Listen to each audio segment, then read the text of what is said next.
Olá, seja muito bem-vindo, muito bem-vinda ao Fundecitrus Podcast, podcast da nossa citricultura.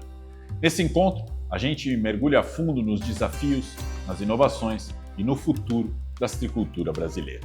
No episódio de hoje, vamos falar sobre um trabalho que ultrapassa as fronteiras dos laboratórios e chega direto aos pomares. As ações externas promovidas pelo Fundecitrus para o controle do greening. Trabalho que é desenvolvido pela equipe de transferência de tecnologia da instituição.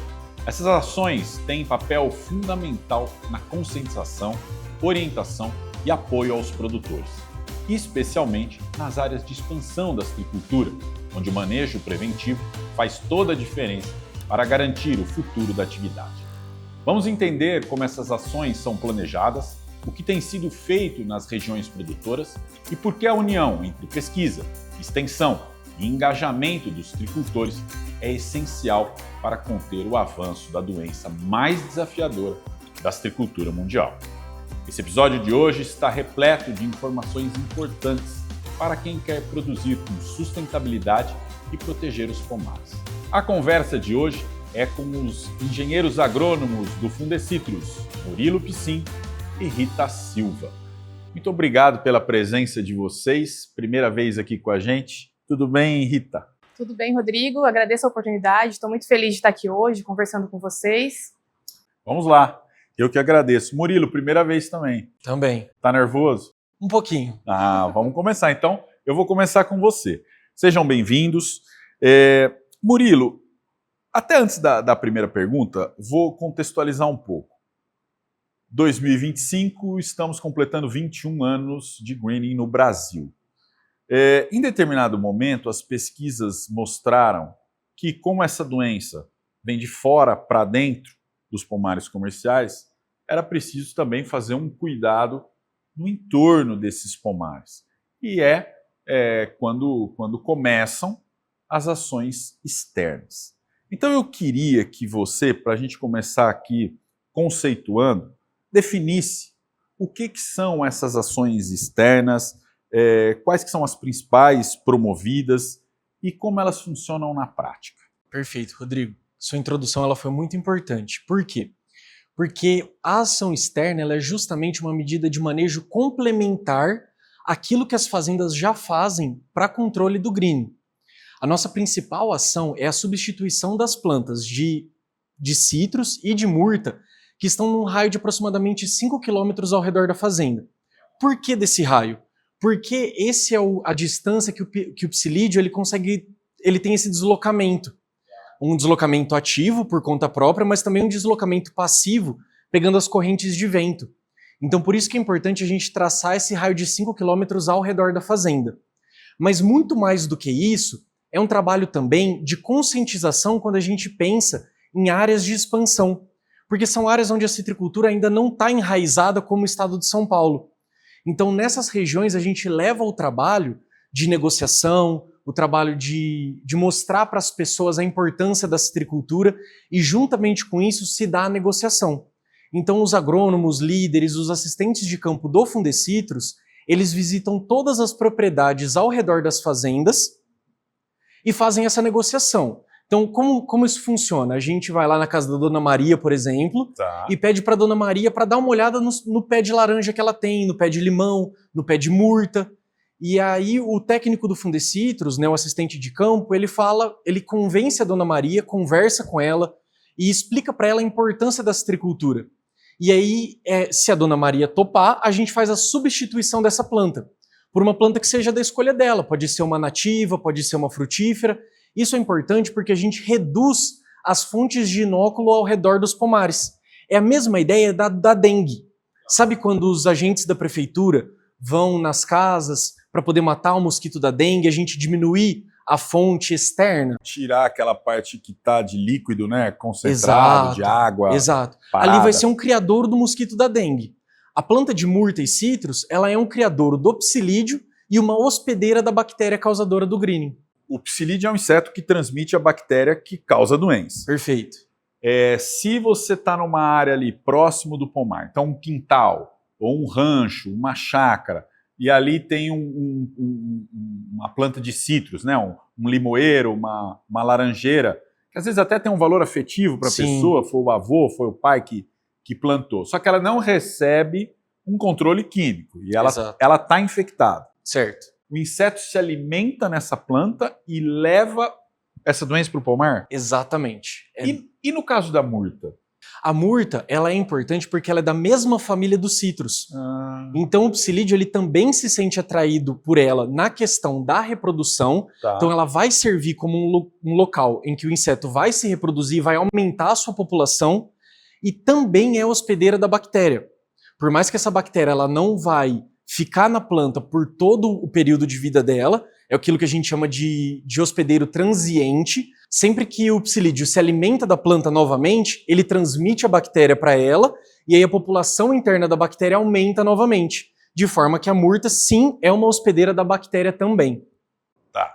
Então, nós temos problemas com citros, problema com murta, problema de bactéria, do psilídeo se alimentar e adquirir a bactéria, também problema dele se reproduzir nesses ambientes, aumentando sua população e aumentando a chance de levar a bactéria para os pomares comerciais. Perfeitamente. E por que é tão importante atuar nas áreas de expansão da citricultura, onde os pomares ainda estão se estabelecendo, ainda estão em formação, Murilo? Exatamente por isso. Porque são pomares novos, é uma área nova. Então, as incidências da doença ainda são muito baixas. Bem como as incidências do inseto, as populações do inseto ainda são muito baixas. Tá. Então é importante a gente fazer um trabalho nesse momento, um trabalho em que a gente ainda consegue não deixar com que a incidência cresça, tanto da bactéria quanto da população de psilídeos. Por isso que é muito importante, é um projeto novo, é uma nova instalação. Então se a gente começar agora no começo, é possível que a batalha seja mais fácil, diferentemente do que foi no estado de São Paulo, em que a gente já tinha uma citricultura estabelecida de muitos anos, e aí começar depois de pomares já estabelecidos, de regiões muito tradicionais de cultivo, a dificuldade foi maior. Porque a ideia da expansão, o cinturão citrícola está se expandindo, está aumentando, buscando novas áreas fora dele, e algumas áreas até dentro dele, justamente por conta da alta incidência de greening, certo? Exato. Então o que você está pedindo é o seguinte: havendo esse trabalho de ação externa e substituição de plantas que podem gerar risco para os pomares comerciais, fica mais fácil no começo. Exato. Tá. Desculpa, Brandão. Pode mas falar. É aquilo, o produtor ele vai garantir que dentro do pomar o cuidado está sendo feito. E aquilo que é necessário para frear o greening está sendo feito. Então a gente precisa, junto com o produtor, agir no externo. Agir para complementar esse manejo. Eu ia perguntar justamente isso para você. Tá, tem um papel do Fundecitrus aí, por meio dos seus profissionais, dos seus técnicos. Como que o produtor, por sua vez, pode contribuir nesse engajamento? Muito importante. O Fundecitrus ele tem um papel fundamental que é de mediação desse trabalho. Tá. Muitas das vezes essa ação ela não é feita por um produtor isolado, mas um grupo de produtores se juntam. Então eles têm fazendas próximas, às vezes fazendas vizinhas. Eles se juntam e entendem que é importante fazer esse trabalho no raio, próximo às 2 fazendas ou às 3 fazendas, por exemplo. Uhum. Então o engajamento dos produtores ela vem muito nesse sentido, de fazer um trabalho conjunto, um trabalho de pulverização conjunta, um trabalho de monitoramento conjunto e também um trabalho de erradicação às fontes externas conjunto. O greening é uma doença que não respeita a porteira, a gente sabe, não respeita a cerca. Então não só a propriedade mal manejada sofre, mas o vizinho que faz o bom trabalho também sofre. Se o seu vizinho não elimina as fontes de água parada que ele tem, você pode ter um problema com dengue. Claro. Então essa é a ideia muito parecida. Então é importante que os produtores estejam juntos para que o manejo seja feito em todas as propriedades e a região consiga ter um enfrentamento mais... Não sei se mais fácil é a palavra correta, mas um enfrentamento correto desde o início ao greening. Eu sou um profissional de comunicação. É importante, por exemplo, que o produtor, com os seus profissionais, com os profissionais da sua fazenda, da sua propriedade, fale para eles dessa importância, porque depois eles vão refletir na comunidade, vão replicar esse discurso, essa narrativa na comunidade. Importantíssimo. é aquilo que a gente chama de agentes multiplicadores. Trazendo um caso até real, em uma das ações que eu coordeno, a gente começou a ação na área rural. Então, nas fazendas, nos pastos, nas plantações de eucalipto, que você tem uma menor resistência. Né? É às vezes até um favor para um fazendeiro que você tire os pés de limão, os brotos de limão do pasto dele, da plantação de eucalipto. E posteriormente a gente foi para a zona urbana. Na zona urbana a gente começou com as casas dos profissionais que trabalhavam na fazenda, porque impacta diretamente o trabalho deles e aí, dessa forma a gente consegue mostrar que o trabalho primeiro tem credibilidade, porque muitas das vezes as pessoas têm dúvida de que a gente vai doar a muda de fato. Né? Como é uma substituição, uma vez que a planta é cortada, a gente doa uma muda. Tá. Só que às vezes a pessoa não acredita que vai doar uma muda. Então, quando a gente faz esse trabalho nas pessoas que trabalham na fazenda e que concordam inicialmente, já é um exemplo. Perfeito. E um fator de multiplicação para que a gente tenha sucesso dentro de uma cidade, por exemplo. Porque eu imagino, Murilo, vamos lá, é o que você disse, a cultura ainda não está estabelecida. Então, não se tem ainda nem, às vezes, uma dimensão do valor econômico e social que a astricultura vai gerar. Aí você vai lá, bate na minha casa e diz assim, vamos tirar essa laranjeira. Se eu entender, a partir do momento que eu entendo que esse pé de limão, que esse pé de laranja, que essa murta vai gerar um problema para um pomar comercial, vai impactar a economia local negativamente, vai impactar a sociedade, a comunidade regional ali negativamente, fica mais fácil eu compreendendo, de eu aceitar esse trabalho que é bonito, que é muito importante, mas ele precisa fazer o sentido para mim. Né? Exatamente. Ô Rita, vamos conversar um pouquinho aqui também. Quais resultados ou impactos positivos já foram observados com essas ações externas em relação ao controle do greening, em relação ao controle do psilídeo? Então, Rodrigo, diversos impactos positivos já foram observados. O nosso colega, engenheiro agrônomo Arthur Tomazetto, ele realizou já diversos estudos voltados para esse segmento, para entender o impacto positivo na redução da incidência de greening e também de psilídeo. Então, na nossa revista do citricultor de número de 52, há 5 anos atrás, ele já trouxe alguns resultados onde ele fez uma análise em áreas produtoras aqui do estado de São Paulo, né, onde o controle do psilídeo na parte interna era um controle eficaz. É importante ressaltar também que esses estudos foram feitos antes da detecção, né, de insetos resistentes a campo. Tá. Então, é um estudo anterior, mas nesses estudos foi comprovado diretamente, à medida que os cortes dessas plantas, né, que o Murilo comentou, de murta e citros, foram feitos nas áreas externas às propriedades, o impacto positivo na redução de greening no interno. E aí, posterior a isso também, a incidência de greening na região continuou crescendo e nessas propriedades onde o manejo externo estava ocorrendo de forma eficaz, a redução de greening ocorreu. Então, assim, nem dá para dizer o controle do greening, ele obrigatoriamente ele tem que ser interno e externo. Com certeza. O greening ele não respeita porteiras, cercas, né? Então é importantíssimo que seja feito tanto interno, de forma eficaz, quanto no externo, na erradicação dessas plantas. Rita, e existem exemplos que a gente pode levar para o citricultor, para a comunidade das áreas de expansão? Rodrigo, aqui em São Paulo nós já temos regiões onde o controle externo acontece há vários anos. Um exemplo claro é Campos de Olambra, em Paranapanema, onde existe uma união entre os produtores e já há 6 anos eles realizam esse trabalho de controle externo, que entra naquele detalhe que o Murilo falou, da união entre os produtores, porque as fazendas são muito próximas, então é importante que tenha essa união para que o trabalho aconteça de forma efetiva. Aqui na região de Araraquara também é um exemplo onde o controle externo foi efetivo na redução de greening a longo prazo na região como um todo. Foi a região onde o greening foi detectado pela primeira vez. Então, Perfeito. houve a união dos produtores, mudança no manejo e o controle externo que foi eficaz para a redução de greening a longo prazo. Então, nessas regiões que os produtores atuam conjuntamente nas ações externas, os resultados estão aí demonstrados, né? Sim, com certeza. Ao longo dos anos, é possível avaliar a eficácia dessas ações? Sim, Rodrigo, é possível avaliar e é importantíssimo que seja feito. Então, nós temos uma ferramenta à disposição do citricultor, que é o alerta psilídeo.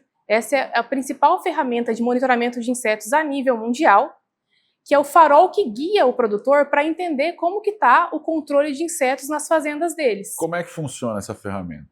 Então, essa ferramenta funciona da seguinte forma: o produtor ele já faz o monitoramento dos psilídeos com armadilhas adesivas amarelas, que estão dispostas nos talhões, né, das áreas produtoras. Então, eles lançam essas informações no nosso sistema, nós compilamos essas informações e divulgamos para o citricultor. E essa informação é de extrema importância. O citricultor tem que ter essa informação no papel de parede do celular, digamos assim. Que é muito importante. Porque ali ele vê em que nível que está a população na micro-região dele. Exato, ele consegue enxergar com clareza como que está o controle. Porque considerando que o controle dentro da fazenda está sendo feito de forma eficaz, os psilídeos estão vindo de fora para dentro. Interessantíssimo. E aí, como o Murilo comentou, né, fora pode ter essas plantas que são fonte de criação de psilídeo. Eles vão se reproduzir fora e ir para dentro das fazendas. Então, à medida que esses cortes vão sendo feitos, é possível a gente observar uma redução nas capturas das armadilhas. Tá.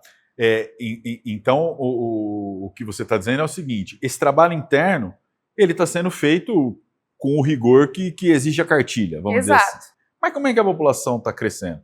Então, é aí que se conclui que está vindo de fora. Então, é onde precisa ser mais eficiente na ação externa. Isso, e nós estamos levando também essa ferramenta, né, ela já é bem difundida aqui em São Paulo, Minas, na citricultura tradicional, mas nós estamos levando também essa ferramenta para as áreas de expansão, para que a gente consiga acompanhar a campo como que está a população de psilídeo nessas novas áreas. Rita, há estratégias específicas para a conscientização de pequenos produtores e também de pessoas que têm pomares caseiros sobre a importância do controle do psilídeo e do greening? Rodrigo, esse é um grande desafio que nós enfrentamos no nosso dia a dia. Então, com pequenos produtores, nós temos algumas formas de atuação, com visitas ali no dia a dia. Nós, engenheiros agrônomos, nossos líderes de campo, fazem visitas frequentes a esses produtores para conscientizá-los, explicá-los da importância de um trabalho bem feito, né, e no impacto que isso gera também para uma região como um todo. Agora, em relação às comunidades, aos bairros que nós também temos atuação, nós temos uma frente de atuação diferente. Por exemplo, nós costumamos fazer palestras em escolas, nós visitamos as crianças, fazemos um trabalho de conscientização, porque as crianças elas são grandes difusoras desses conhecimentos. Então, muitas vezes, nos bairros que a gente faz atuação, os familiares dessas crianças trabalham com a citricultura, considerando que nós estamos falando de São Paulo, que é uma área já tradicional. Então, daí facilita o nosso trabalho no dia a dia, porque depois, muitas vezes, quando o nosso assistente passa nas casas, as crianças já tiveram essa informação nas escolas. Já levaram lá para Já levaram para casa. E também, assim, em áreas de expansão, nós estamos fazendo um trabalho até diferente, assim, com rádio, carro de som, faixas, para tentar conscientizar a população com diversas frentes, né? Porque tudo é novo ainda, né? Então, é diferente de São Paulo, onde é uma cultura estabelecida, faz parte da vida das pessoas. Ô Murilo, podemos falar em quais desafios que você sente, vocês que estão no campo, sobre a implementação dessas áreas nas áreas de expansão e como que eles são enfrentados e superados? Temos desafios, sim. Na minha opinião, existem dois principais, mas todos passam por uma questão de tempo, né? Então, o primeiro desafio é que, como já comentamos, não são regiões tradicionais, né? O cultivo não está presente na tradição local. Então, as pessoas não entendem a importância da citricultura ainda para aquele local. E a importância da citricultura ela também se dá porque os projetos são novos, a instalação é nova. Então, todo aquele desenvolvimento socioeconômico que a citricultura traz ainda não está presente de fato. Perfeito, não é perceptível. Exato. O Fundecitrus tem alguns dados que mostram que, por exemplo, a citricultura ela gera um emprego a cada 9 hectares. A cana-de-açúcar precisa de 70 hectares para gerar o mesmo emprego. Entende? Então, quando a população tiver clareza dessa importância socioeconômica, vai ser mais palpável, vai ser mais claro para eles que é importantíssimo manter esses projetos novos e manter a viabilidade desses projetos, que é isso que a ação externa busca, a viabilidade dos projetos, principalmente agora no começo em regiões de baixa incidência. Muito bem. Rita, existe algum aprendizado ou recomendação para os produtores de novas regiões que estão começando a plantar citros sobre como evitar a disseminação do greening? Rodrigo, é importante que os produtores que estão começando nessas novas regiões tenham em vista o que ocorreu com o cinturão tradicional e que os acertos sejam levados para essas novas regiões e assim como tenhamos aprendizado com os erros. Então, dentro das áreas comerciais, é importante que o manejo seja feito com rigor total, que a gente siga a cartilha, como você colocou lá no começo. O que significa esse rigor total? Que seja feito a rotação de diferentes modos de ação no controle do psilídeo. Qualquer planta sintomática identificada, ela deve ser erradicada de imediato. Não pode ter dúvida nenhuma quanto à erradicação dessas plantas, porque elas servem de fonte de inóculo dentro das próprias propriedades. E além disso também, é importante que o manejo externo seja feito com rigor total, porque o psilídeo ele não respeita cercas. Então ele pode vir de fora para dentro. Considerando que dentro está sendo feito o manejo criterioso, nós temos que cuidar também dos nossos quintais. Tem que ser criterioso lá fora também, né? Exato. A citricultura é uma atividade histórica em São Paulo e mesmo o Triângulo e Sudoeste Mineiro, e agora vem se expandindo justamente na busca de novas áreas com menos pressão da doença. O greening é uma doença muito séria na citricultura e que leva a muitas perdas, não só para o produtor, mas também para a comunidade regional. Por quê? A citricultura, estou falando agora do cinturão que está estabelecido, ela movimenta 15 bilhões de dólares anualmente, trazendo 2 bilhões de dólares para o PIB, para o Produto Interno Bruto. Ela arrecada 190 milhões de dólares em impostos para os cerca de 350 municípios do cinturão tradicional. Ela gera, o Murilo tocou num ponto importante, 200 mil empregos diretos e indiretos.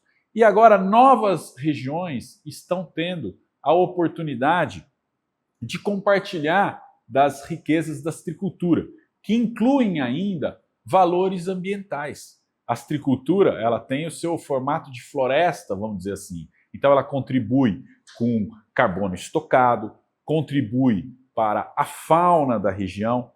A comunidade, as comunidades regionais que estão recebendo a citricultura vão ter certamente um futuro valioso pela frente. Então, quando um profissional do Fundecitrus bater a sua porta, a gente está falando de uma instituição de quase 50 anos de história, uma instituição reconhecida mundialmente. E você que tem um pé de laranja, um pé de limão em casa, pode contribuir para a riqueza da sua região. Murilo e Rita, primeiro Murilo, depois a gente fecha com a Rita. Eu queria que vocês deixassem um recado para os produtores que certamente estão nos ouvindo sobre a gente estar junto nessa, não tem outra palavra que não seja união e fazer valer mesmo os valores da citricultura. Perfeito. O greening ele é uma doença de enfrentamento social. O que isso quer dizer? Eu não posso enfrentar sozinho, a Rita não pode enfrentar sozinha. A gente tem que estar junto nessa, tem que trabalhar em parceria. Só assim é possível vencer essa doença. Então sim, união é muito importante. Rita, quais as suas considerações finais agora que a gente vai caminhando para o encerramento? É como o Murilo falou, o greening é uma doença de enfrentamento coletivo. Um produtor sozinho, ele pode nadar e morrer na praia. É importante que nós tenhamos a união. E o Fundecitrus está ao lado do citricultor como um grande aliado. Então, podem contar conosco. União entre Fundecitrus, entre produtores, entre os profissionais do setor e entre as comunidades por onde a citricultura se espalha. Muito bem, recado dado.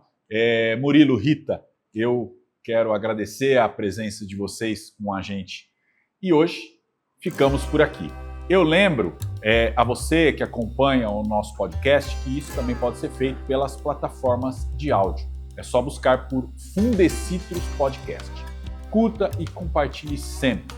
Aqui pelo YouTube, você pode se inscrever no canal e clicar no sininho para receber uma notificação sempre que um novo vídeo for postado aqui no canal. O mesmo vale para as plataformas de áudio. E acompanhe também as nossas redes sociais para ficar sempre muito bem informado. A gente se vê. Até mais!